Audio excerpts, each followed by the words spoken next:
In this video, I'll show you how to add color swatches to your Shopify collection pages using the Supra Swatch Colors app. First, install the app from the Shopify App Store. You'll find the link in the description below.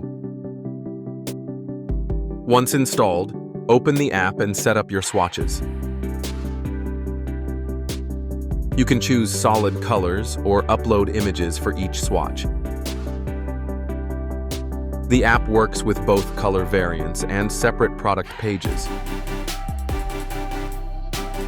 To link separate products, just create product groups inside the app.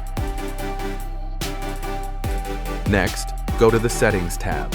Here you can customize the look and feel of your swatches, like size, shape, and style.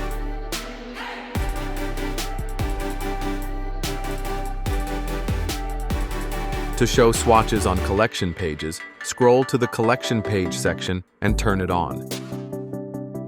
For extra options, click on Advanced Settings at the top of the page. Now, save your changes and preview your store. You'll see that swatches now appear on collection pages. They also work on product pages. Clicking a color takes you to the linked product we grouped earlier. That's it! You've successfully added swatches to your Shopify collection pages.